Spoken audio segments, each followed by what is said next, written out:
When God saves us, He calls us out of sin and wickedness. But if we continue to look back on our old life, we might get stuck. Sodom and Gomorrah. Maybe you've heard the story, maybe not. And as always, that is perfectly fine. We'll recap.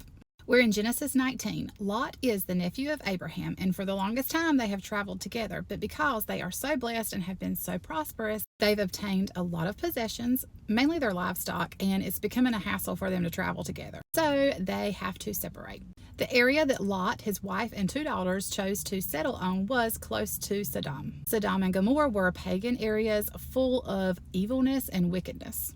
Because of the evilness and wickedness, God decided to destroy the area. So he sent 2 angels to Lot to warn him and to tell him and his family to flee to this mountain where they would be safe. I want to draw your attention to verse 26. As they are traveling to safety away from this area, Lot's wife turns around and looks back to the past life that she had. We can assume in that moment she was a bit torn. Do I want to move here to safety, or did I enjoy my past life so much that I want to stay there? But we see as she turns around and looks back, she is immediately turned into a pillar of salt. In other words, she was dead and she would not continue on the journey with her family to the safer area God was providing them with. Lot and his 2 daughters continue on their journey. They make it to the area and their story continues, but we're going to stop here today.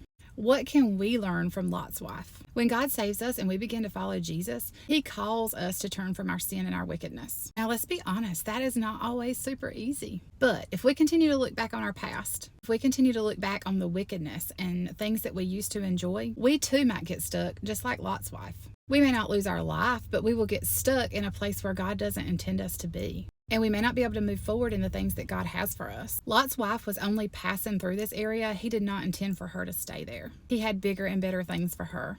But she was torn on her future and her past, and as she looked back, she got stuck. If we continue to look back on our old life, it can hinder us in moving forward in our walk with Jesus. So here's my encouragement for you. If there are things that you keep looking back on, if there are things that are distracting you, discouraging you, and hindering you from walking closely with Jesus, stop looking back. God has a purpose for you and He wants to plan your steps, but you have to allow Him to do that. When we begin to follow Jesus, we are called into more things. We're called into better things. Stop looking back and don't get stuck. Keep your eyes on Jesus and move forward in all that He has for you.